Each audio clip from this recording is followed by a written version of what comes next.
Hello friends, welcome to Bismi சமையல். இன்றைக்கி நம்ம வீடியோவில் இது வரைக்கும் நீங்கள் கேள்விப்படாத ரொம்பவே புதுசான கிச்சன் டிப்ஸ் மற்றும் வீட்டு குறிப்புகள் தான் பார்க்க போகிறோம். இன்றைக்கி நான் சொல்லக்கூடிய டிப்ஸ் எல்லாமே உங்களோட அன்றாட வாழ்க்கையில் டெய்லி தேவைப்படக்கூடியதாக இருக்கும். என்னென்ன டிப்ஸ்ன்னு பார்க்குறதுக்கு முன்னாடி நீங்கள் நம்மளோட வீடியோவை இப்போ தான் ஃபஸ்ட் டைம் பார்க்குறீங்கன்னா நம்மளோட பிஸ்மி சமையலுக்கு சப்ஸ்கிரைப் பண்ணுங்கள். நம்ம சேனலில் ஏற்கனவே கிச்சன் டிப்ஸ் மற்றும் வீட்டு குறிப்புகள் பற்றி எக்கச்சக்கமான வீடியோஸ் போட்டிருக்கோம். அந்த வீடியோஸையும் நீங்கள் செக் பண்ணி பாருங்கள். இப்போ நம்ம ஃபஸ்ட்டு டிப் என்னங்கிறத பார்க்கலாம். இங்கே பார்த்தீங்கன்னா நான் மஷ்ரூம் தான் எடுத்திருக்கேன். நம்ம வீட்டில் இந்த மஷ்ரூம் வச்சு மஷ்ரூம் பிரியாணி, கிரேவி இல்லை வறுவல் எல்லாம் செய்வோம். ஆனால் நிறைய பேருக்கு பார்த்தீங்கன்னா இந்த மஷ்ரூமை எப்படி கரெக்டாக பார்த்து நல்லா செக் பண்ணி வாங்கணுங்கிற விஷயம் தெரியாது. அதை நான் இப்போ சொல்கிறேன். இங்கே நான் பட்டன் மஷ்ரூம் எடுத்திருக்கேன். இந்த மாதிரி மஷ்ரூம் எல்லாம் நமக்கு டப்பாவில் ஆல்ரெடி பேக் பண்ணி தான் வச்சுருப்பாங்க. இந்த மாதிரி மஷ்ரூம் எல்லாம் நம்ம பார்க்குறதுக்கே நல்லா பளிச்சுன்னு வெள்ளை கலரில் இருக்கணும். இந்த மாதிரி நல்லா பிரைட்டான ஒயிட் கலரில் இருந்ததுன்னா இந்த மஷ்ரூம் நல்லா ஃப்ரெஷ்ஷானதுன்னு நம்ம தெரிஞ்சுக்கலாம். சிலதெல்லாம் பார்த்திங்கன்னா கொஞ்சம் மங்கலான கலரில் இருக்கும். அதெல்லாம் பார்த்திங்கன்னா ஒரு 2-3 நாள் பழைய மஷ்ரூம். அதுவுமே நம்ம வாங்கி தாராளமாக சமையலுக்கு யூஸ் பண்ணிக்கலாம். ஒரு 2-3 நாள் ஆனாலுமே அது சமைக்கிறதுக்கும் சாப்பிட்றதுக்கும் ரொம்ப நல்லாயிருக்கும். ஒரு சில மஷ்ரூம் பார்த்தீங்கன்னா ரொம்ப பழுப்பு கலரில் இருக்கும். அந்த மஷ்ரூமோட உள்பக்கம் நீங்கள் திருப்பி பார்த்தாலே தெரியும். அந்த காம்பு பகுதியை சுற்றி இருக்கிற தோல் ஃபுல்லாக உறிஞ்சு போயிருக்கும். அந்த மஷ்ரூமோட உள்பகுதியுமே ரொம்ப கருப்பு கலரில் இருக்கும். நீங்கள் லைட்டாக அழுத்தி பார்த்தாலே தெரியும், கொல கொலன்னு இருக்கும். ஸோ அந்த மாதிரி மஷ்ரூம் எல்லாம் ரொம்ப ரொம்ப பழைய மஷ்ரூம் நீங்கள் சுத்தமாக வாங்கவே கூடாது. அதை வாங்கி நீங்கள் சமையலுக்கு யூஸ் பண்ணாலுமே டிஷ் அந்தளவுக்கு டேஸ்ட்டாக இருக்காது. இப்போது இந்த மஷ்ரூமை எப்படி க்ளீன் பண்ணணுங்கிறத நான் சொல்கிறேன். இப்போது இந்த மஷ்ரூமில் 1 டீஸ்பூன் அளவுக்கு மைதா சேர்த்துக்கிறேன். இந்த மைதாவை மஷ்ரூம் ஃபுல்லாகவே நல்லா கோட்டாகிற அளவுக்கு நம்ம பரட்டி விட்டுக்கலாம். நம்ம சேர்த்துருக்க இந்த மைதா பார்த்திங்கன்னா மஷ்ரூமில் இருக்க குட்டி குட்டி அழுக்கு எல்லாத்தையுமே கம்ப்ளீட்டாக ரிமூவ் பண்ணிடும். இந்த மாதிரி நல்லா தேய்ச்சி விட்டதுக்கப்புறமா எப்பயும் போல் இதில் தண்ணி ஊற்றி நல்லா அலசி எடுத்துருங்க. சிலர் பார்த்திங்கன்னா இந்த மஷ்ரூம்க்கு மேலே இருக்க தோல் எல்லாத்தையும் உரித்து எடுப்பாங்க. அப்படியெல்லாம் நம்ம செய்ய வேண்டாம். இந்த மாதிரி நல்லா அலசி எடுத்தாலே போதும். இதில் இருக்கிற அழுக்கு எல்லாமே நமக்கு ஃபுல்லாக போயிடும். நம்ம மைதா சேர்த்துருந்ததுனால இதை மறுபடியும் இன்னொரு தண்ணி ஊற்றி நல்லா அலசி எடுத்துடலாம். அவ்வளோதான், மஷ்ரூமை சூப்பராக க்ளீன் பண்ணியாச்சு. இப்போ உங்களுக்கு தெரிஞ்சிருக்கும்னு நினைக்கிறேன் மஷ்ரூம் எந்த மாதிரி பார்த்து வாங்கணும், எப்படி க்ளீன் பண்ணணுங்கிறது. இந்த டிப் உங்களுக்கு ரொம்பவே யூஸ்ஃபுல்லாக இருந்திருக்கும்னு நினைக்கிறேன். யூஸ்ஃபுல்லாக இருந்ததுன்னா வீடியோவை லைக் பண்ணிவிட்டு நம்ம சேனலை சப்ஸ்கிரைப் பண்ணிக்கோங்க. இப்போ நம்ம அடுத்த டிப் என்னங்கிறத பார்க்கலாம். நம்ம வீட்டில் பிளெயின் பிரியாணி, அதாவது குஸ்காவெல்லாம் செய்யும்போது பார்த்திங்கன்னா இந்த குஸ்காவோட ரைஸில் பிரியாணி அளவுக்கு நல்ல ஒரு டேஸ்ட்டோ சாஃப்ட்னஸோ இருக்காது. பொதுவாகவே நம்ம வீட்டில் சிக்கன் பிரியாணி, மட்டன் பிரியாணி எல்லாம் செய்யும்போது பார்த்திங்கன்னா அந்த சிக்கன் மட்டனோட ஃப்ளேவரே போதும் அந்த ரைஸ்க்கு நல்ல டேஸ்ட்டும் சாஃப்ட்னஸும் கொடுக்கறதுக்கு. ஆனால் நம்ம செய்யக்கூடிய இந்த குஸ்காவும் பிரியாணி அளவுக்கு நல்ல டேஸ்ட்டாகவும் சாஃப்டாகவும் இருக்கணும்னா என்ன பண்ணணுங்கிறத பார்க்கலாம். இங்கே நான் எண்ணெய் சூடானதுக்கு அப்புறமா எப்பயும் போல் ஏலக்காய், பட்டை, கிராம்பு கூடவே கொஞ்சமாக கல்பாசியும் சேர்த்துருக்கேன். கல்பாசி சேர்த்தோன்னா இது நல்ல ஒரு சூப்பரான வாசனையாக இருக்கும். அடுத்து எப்பயும் போல் வெங்காயம், இஞ்சி பூண்டு விழுது, தக்காளி எல்லாத்தையும் ஒவ்வொன்றா சேர்த்து நல்லா வதக்கிக்கிறேன். அடுத்து இந்த குஸ்காக்கு தண்ணி சேர்க்கும் போது தண்ணியை கம்மி பண்ணிவிட்டு அதுக்கேற்ற மாதிரி நீங்கள் தேங்காய் பால் சேர்த்துக்கலாம். அதாவது 1.5 கப் அளவுக்கு தண்ணி சேர்க்க போகிறீங்க அப்படின்னா 1.25 கப் அளவுக்கு தண்ணி சேர்த்துட்டு 1/4 கப் அளவுக்கு நல்ல திக்கான தேங்காய் பால் சேர்த்துக்கோங்க. நான் இன்றைக்கி 1/2 கப் அளவுக்கு தேங்காய் பால் சேர்த்துருக்கேன். நீங்கள் எடுத்திருக்க அரிசியோட அளவை பொறுத்து தேங்காய் பாலை கூட்டியோ குறைச்சோ சேர்த்துக்கலாம். இந்த மாதிரி நம்ம தேங்காய் பால் சேர்த்து குஸ்கா செய்யும்போது இது சாப்பிட்றதுக்கே அவ்வளோ டேஸ்ட்டாக இருக்கும். அதே மாதிரி இந்த ரைஸுமே நல்ல சாஃப்டாக ஒன்றோட ஒன்று ஒட்டாமல் நல்ல உதிரியாக வரும். இந்த குஸ்காவை நம்ம லஞ்ச் பாக்ஸ்லலாம் பேக் பண்ணி கொடுத்து அனுப்பும்போது சாப்பிட்ற நேரத்தில் பார்த்திங்கன்னா இது கொஞ்சம் ஹார்டாக காஞ்சு போன மாதிரி இருக்கும்ல. இந்த மாதிரி நம்ம தேங்காய் பாலெல்லாம் சேர்த்து செய்யும்போது இந்த ரைஸ் எவ்வளோ நேரம் ஆனாலுமே நல்ல சாஃப்டாக இருக்கும். இந்த டிப்பை நீங்கள் கண்டிப்பாக ட்ரை பண்ணி பாருங்கள், உங்களுக்கு ரொம்பவே யூஸ்ஃபுல்லாக இருக்கும். இப்போ நம்ம அடுத்த டிப் என்னங்கிறத பார்க்கலாம்.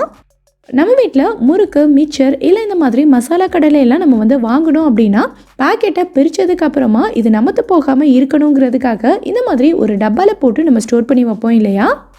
நம்ம நல்ல டைட்டான மூடி இருக்க டப்பாவில் தான் போட்டு க்ளோஸ் பண்ணி வச்சுருப்போம். ஆனாலுமே ஒரு 2-3 நாள் ஆகிட்டாலே உள்ளே இருக்க ஸ்நாக்ஸ் எல்லாம் நமத்து போன மாதிரி இருக்கும். ஸோ இந்த மாதிரி ஸ்நாக்ஸ் எல்லாம் ரொம்ப நாளைக்கு நமத்து போகாமல் நல்ல கிறிஸ்பியாக இருக்கணும்னா என்ன பண்ணணுங்கிறத பார்க்கலாம். இந்த மாதிரி ஒரு டிஷ்யூ எடுத்துக்கங்க.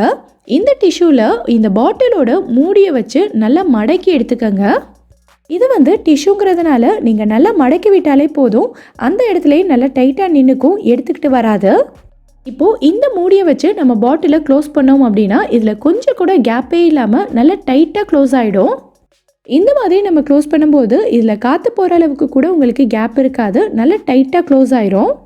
அது மட்டும் இல்லாமல் இதில் நம்ம டிஷ்யூ போட்டிருக்கிறதுனால ஏதாவது ஈரப்பதம் இருந்தாலும் அதை கம்ப்ளீட்டாக எடுத்துரும். இந்த மூடியை நீங்கள் திறக்கும் போதுமே டிஷ்யூ வந்து தனியாக எடுத்துக்கிட்டு வராது, இந்த மூடியோட அப்படியே ஸ்டிஃபாகவே நின்றுடும். சிலர் வந்து நினைக்கலாம் இந்த பாட்டிலுக்கு மேலே அப்படியே டிஷ்யூவை வச்சு மூடி போட்டு க்ளோஸ் பண்ணிக்கலாமேன்னு. அந்த மாதிரி நீங்கள் செய்யும்போது என்ன ஆகும்னா ஒவ்வொரு தடவையும் இந்த பாட்டிலை திறக்கும் போது அந்த டிஷ்யூவும் சேர்ந்தே உங்களுக்கு வந்து தனியாக வந்துடும். ஸோ ஒவ்வொரு தடவையும் நீங்கள் வந்து டிஷ்யூவை வச்சு மூடுற மாதிரி இருக்கும். ஆனால் முன்னாடி நான் சொன்ன மெத்தடில் உங்களுக்கு டிஷ்யூ வந்து தனியாக எடுத்துக்கிட்டு வராது, அந்த மூடியோடையே சேர்ந்து அப்படியே ஸ்டிஃபாக நின்றுக்கும். இது உங்களுக்கு ரொம்பவே யூஸ்ஃபுல்லாக இருக்கும், நீங்கள் கண்டிப்பாக ட்ரை பண்ணி பாருங்கள். இப்போ நம்ம அடுத்த டிப் என்னங்கிறத பார்க்கலாம். நம்ம எல்லார் வீட்லேயுமே இந்த மாதிரி நான்ஸ்டிக் பாத்திரங்கள் இருக்கும். இந்த பாத்திரம் எல்லாமே நம்ம வாங்கும்போது நல்ல ஷைனிங்காக பளிச்சுன்னு இருக்கும். ஆனால் நாளாக பார்த்தீங்கன்னா இதில் நிறைய கீறல் விழுந்து நான்ஸ்டிக் கோட்டிங் எல்லாமே சீக்கிரமாக போயிடும். இதில் கோட்டிங் போயிடுச்சு அப்படின்னா நம்ம சமைக்கிற எல்லாமே ஒட்ட ஆரம்பிச்சிடும். அது மட்டும் இல்லாமல் அது நம்ம ஹெல்த்துக்கும் நல்லதில்லை. ஸோ இந்த மாதிரி பாத்திரங்கள் எல்லாமே கொஞ்சம் கூட கீறல் விழாமல் எப்போவுமே நல்ல பளிச்சுன்னு புதுசு மாதிரி இருக்கணும்னா என்ன பண்ணணுங்கிறத பார்க்கலாம். இந்த பாத்திரத்தை நம்ம வந்து கழுவிட்டு கபோர்ட்லேயோ இல்லை ஸ்டாண்ட்லேயோ வைக்கும்போது ஒன்றுக்குள்ளே ஒன்று வச்சு அடுக்கி ஸ்டோர் பண்ணுவோம் இல்லையா, அந்த மாதிரி செய்யக்கூடாது. இந்த பாத்திரத்துக்குள்ளே நம்ம வந்து இன்னொரு பாத்திரத்தை வைக்கும்போது இதோட அடிப்பகுதி எல்லாமே நமக்கு நல்ல கீறல் விழுந்துடும். ஸோ இந்த மாதிரி ஒரு டிஷ்யூ எடுத்து இதை வந்து 2-3 மடிப்பாக மடிச்சுட்டு இதை வந்து பாத்திரத்துக்கு உள்ளே வச்சு இதுக்கு மேலே நம்ம வந்து இன்னொரு பாத்திரம் வைக்கலாம். உங்ககிட்ட டிஷ்யூ பேப்பர் இல்லை அப்படின்னா நீங்கள் இந்த மாதிரி ஷீட் கூட யூஸ் பண்ணிக்கலாம். நம்ம ஏதாவது எலக்ட்ரானிக் ஐட்டம் எல்லாம் வாங்கும்போது இந்த மாதிரி ஷீட் போட்டு சுற்றி கொடுப்பாங்க. ஸோ அது வந்து ரொம்ப சாஃப்டாக இருக்கும், நம்ம தாராளமாக யூஸ் பண்ணிக்கலாம். இது எதுவுமே உங்ககிட்ட இல்லை அப்படின்னா நான் வந்து சாதாரண அட்டைப்பெட்டியை கட் பண்ணி எடுத்து வச்சுருக்கேன். இதில் பின் எதுவுமே இல்லாத மாதிரி பார்த்துக்கங்க. ஸோ இதை கூட நம்ம வச்சு யூஸ் பண்ணிக்கலாம். ஸோ இந்த மாதிரி செஞ்சுக்கிட்டிங்கன்னா பாத்திரம் வந்து உங்களுக்கு ஸ்க்ராட்ச் ஆகாமல் இருக்கும். அடுத்து நிறைய பேர் பார்த்திங்கன்னா இந்த நான்ஸ்டிக் பாத்திரத்தில் ஸ்டெயின்லெஸ் ஸ்டீல் கரண்டி போட்டு சமைப்பாங்க. அப்படி நம்ம செய்யும்போது ரொம்ப சீக்கிரமாகவே இதில் கீறல்கள் விழுந்துடும். அதுக்கு பதிலாக நீங்கள் வந்து மரக்கரண்டி யூஸ் பண்ணிக்கலாம். மரக்கரண்டி யூஸ் பண்ணும்போது கீறல்கள் வந்து ரொம்ப கம்மியாக தான் விழும். இந்த மரக்கரண்டியை விட பெஸ்ட் வந்து இந்த மாதிரி சிலிகான் ஸ்பேச்சுலா தான். இதோட எட்ஜ் பார்த்திங்கன்னா ரொம்ப சாஃப்டாக நல்ல ரப்பர் மாதிரி இருக்கும், நீங்கள் வளைச்சிங்கனாலே ஈஸியாக வளையும். இதை வச்சு நீங்கள் எவ்வளோ கீறினாலுமே இந்த பாத்திரத்தில் கொஞ்சம் கூட கீறல் விழாது. இது வந்து இப்போ பொதுவாகவே எல்லா கடைகள்லையுமே கிடைக்கிது. ஸோ இப்போ நான் சொன்ன விஷயங்கள் எல்லாத்தையும் நீங்கள் ஃபாலோ பண்ணாலே போதும், உங்கள் நான்ஸ்டிக் பாத்திரம் வந்து எவ்வளோ வருஷம் ஆனாலும் சரி கொஞ்சம் கூட கீறல் இல்லாமல் நல்ல புதுசு மாதிரியே இருக்கும். இப்போ நம்ம அடுத்த டிப் என்னங்கிறத பார்க்கலாம். நம்ம எல்லார் வீட்லேயுமே இட்லி தோசைக்கு அடுத்தபடியாக பிரேக்ஃபாஸ்ட்டுக்கோ இல்லை டின்னருக்கோ செய்யக்கூடியது வந்து சப்பாத்தி தான். நம்ம எத்தனை தடவை சப்பாத்தி செஞ்சாலுமே சிலருக்கு பார்த்திங்கன்னா சப்பாத்தி நல்லா ஹார்டாக வரும். அப்படியே நல்லா சாஃப்டாக வந்தாலும் கூட நம்ம சுட்டு எடுத்த உடனே சூடாக சாப்பிடும்போது நல்லா சாஃப்டாக இருக்கும். அதுவே கொஞ்சம் நேரம் ஆயிடுச்சுன்னா நல்லா ஹார்டாக கல் மாதிரி ஆயிரும். ஸோ எவ்வளோ நேரம் ஆனாலுமே சப்பாத்தி வந்து நல்லா சாஃப்டாக இருக்கணும்னா இப்போ நான் சொல்கிற மாதிரி நீங்கள் மாவு பிசைஞ்சுக்கோங்க. இந்த கோதுமை மாவுக்கு தேவையான உப்பு மட்டும் சேர்த்து நல்லா கலந்து விட்டுக்கோங்க. இப்போ இது கூட நம்ம சேர்க்க போகிறது பார்த்திங்கன்னா நெய் தான். இந்த மாவுக்கு நான் வந்து 1.5 டீஸ்பூன் அளவுக்கு உருக்குன நெய் சேர்த்துக்கிறேன். இப்போ இதை வந்து மாவோட சேர்த்து எல்லா பக்கமும் படுற மாதிரி நல்லா கலந்து விட்டுக்கோங்க. இதை வந்து அப்படியே விட்டுட்டு நம்ம தண்ணி சேர்த்து பிசைஞ்சிட்டோன்னா நெய் வந்து ஒரு பக்கமாக நின்றுக்கும், மாவு ஃபுல்லாகவே ஸ்ப்ரெட் ஆகாது. ஸோ நல்லா கலந்து விட்டுட்டு நம்ம வந்து தண்ணி சேர்த்துக்கலாம். இந்த மாவு பிசைகிறதுக்கு நீங்கள் சேர்க்குற தண்ணியையுமே வெதுவெதுப்பாக இருக்கிற மாதிரி பார்த்துக்கங்க. ரொம்ப சூடாக இருக்கணுங்கிற அவசியம் இல்லை, கை பொறுக்கிற சூடில் வெதுவெதுப்பாக இருந்தாலே போதும். தண்ணியை ஒரேடியாக சேர்த்துடாமல் கொஞ்சம் கொஞ்சமாக சேர்த்து நல்ல சாஃப்டான பக்குவத்துக்கு பிசைஞ்சு எடுத்துக்கோங்க. தண்ணி வந்து நம்ம வெதுவெதுப்பாக சேர்த்துருந்ததுனால இந்த மாவு வந்து நம்ம ஊற வைக்கணுங்கிற அவசியம் கிடையாது. பிசைஞ்சதும் உடனே நம்ம வந்து சப்பாத்தி போட்டுக்கலாம். சப்பாத்தியை வந்து ரொம்ப மெல்லிசாவும் இல்லாமல் ரொம்ப தடிமனாகவும் இல்லாமல் இந்தளவுக்கு பரத்தி எடுத்துக்கங்க. ஸோ இதை வந்து நீங்கள் எப்பயும் போல் தோசைக்கல்லில் போட்டு எடுத்துக்கலாம். இந்த சப்பாத்தி வந்து சாப்பிட்றதுக்கே அவ்வளோ சாஃப்டாக இருக்கும். இது ஆறுனதுக்கப்புறமா எவ்வளோ நேரம் ஆனாலும் சரி இந்த சாஃப்ட்னஸ் வந்து அப்படியே தான் இருக்கும். இது வந்து நீங்கள் குழந்தைங்களுக்கு ஸ்கூலுக்கு கொடுத்து அனுப்புறதுக்கு, ஆஃபீஸ்க்கு கொடுத்து அனுப்புறதுக்கெல்லாம் ரொம்பவே ஹெல்ப்ஃபுல்லாக இருக்கும். கண்டிப்பாக ட்ரை பண்ணி பாருங்கள். இந்த டிப் உங்களுக்கு பிடிச்சிருந்தா மறக்காமல் எனக்கு கமெண்ட்டில் சொல்லுங்கள். இப்போ நம்ம அடுத்த டிப் என்னங்கிறத பார்க்கலாம். நம்ம எல்லார் வீட்லேயுமே இந்த மாதிரி ஸ்டார் அனீஸ் இருக்கும். இதை வந்து நட்சத்திர சோம்புன்னு சொல்லுவாங்க. நம்ம வந்து பிரியாணி பண்ணுறதுக்கு, நெய்ச்சோறு பண்ணுறதுக்கெல்லாம் இது யூஸ் பண்ணுவோம். நல்ல சூப்பரான வாசனை கொடுக்கும். இது வந்து சமையலுக்கு மட்டும் இல்லாமல் அதையும் தாண்டி நிறைய விஷயங்களுக்கு பயனுள்ளதாக இருக்கும். ஸோ இதிலிருந்து ஒரு யூஸ் மட்டும் நான் இப்போ உங்களுக்கு சொல்கிறேன். நான் இன்றைக்கி வந்து 2 நட்சத்திர சோம்பு எடுத்திருக்கேன். இந்த மாதிரி உங்கள் வீட்டில் இருக்க இடுக்கி எடுத்துக்கங்க. இப்போ இதை வந்து இடுக்கியில் நல்லா டைட்டாக பிடிச்சிட்டு நெருப்பில் காட்டி சூடு பண்ண போகிறோம். இதில் அப்பப்போ நெருப்பு பத்துற மாதிரி இருக்கும். ஸோ லைட்டாக இந்த மாதிரி ஆட்டி விட்டிங்கன்னா ஃபுல்லாக அணைஞ்சிரும்.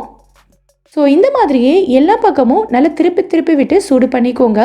இதை நீங்கள் நெருப்பில் காட்டும் போதே நல்ல சூப்பரான வாசனை வரும்.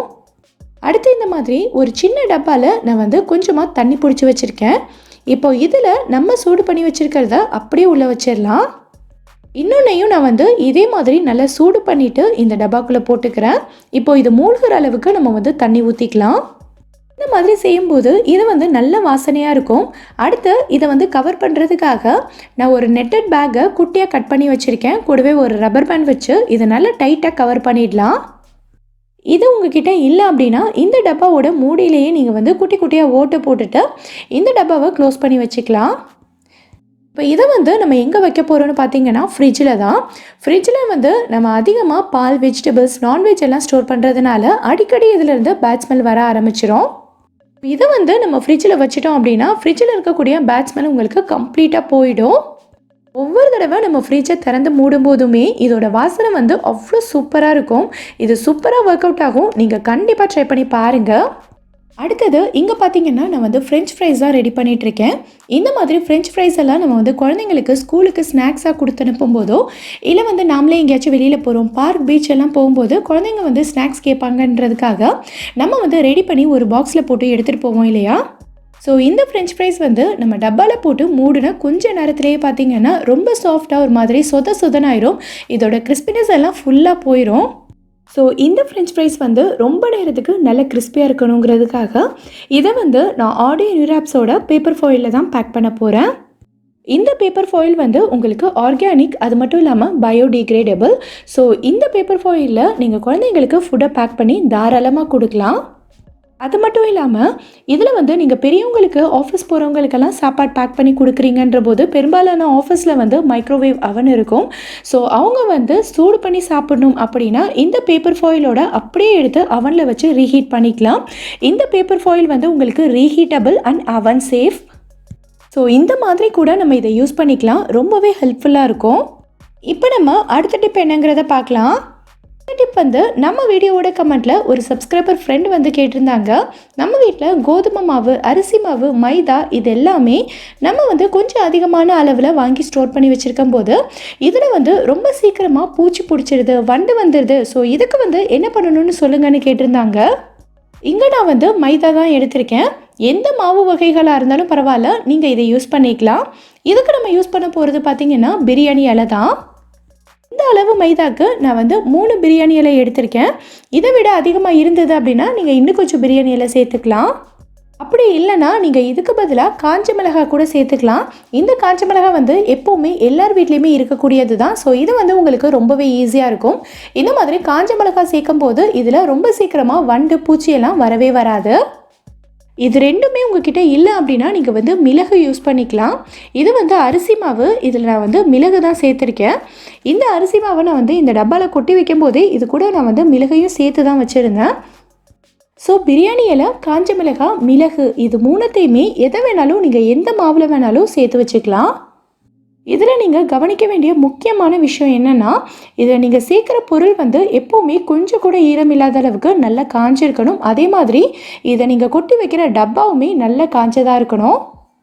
ஸோ இந்த டிப்ஸ் எல்லாத்தையும் நீங்கள் ஃபாலோ பண்ணிங்க அப்படின்னா எவ்வளோ நாளானாலும் சரி இதில் கொஞ்சம் கூட வண்டோ, பூச்சியோ வரவே வராது. கண்டிப்பாக ட்ரை பண்ணி பாருங்கள். இந்த வீடியோவில் நான் சொல்லியிருக்க டிப்ஸ் எல்லாமே உங்களுக்கு ரொம்பவே யூஸ்ஃபுல்லாக இருந்திருக்கும்னு நினைக்கிறேன். இதிலேருந்து ஏதாவது ஒரு டிப் உங்களுக்கு யூஸ்ஃபுல்லாக இருந்தாலும் மறக்காமல் எனக்கு கமெண்ட்டில் சொல்லுங்கள். நம்ம சேனலை நீங்கள் இன்ஸ்டாகிராமில் ஃபாலோ பண்ணலை அப்படின்னா மறக்காமல் ஃபாலோ பண்ணிக்கோங்க. இந்த வீடியோ பிடிச்சிருந்தா லைக் பண்ணுங்க. உங்க ஃப்ரெண்ட்ஸ் உங்க ஃபேமிலி மெம்பர்ஸ்க்கு இந்த வீடியோ யூஸ்ஃபுல்லா இருக்கும்னு நினைச்சீங்கன்னா கண்டிப்பா ஷேர் பண்ணுங்க.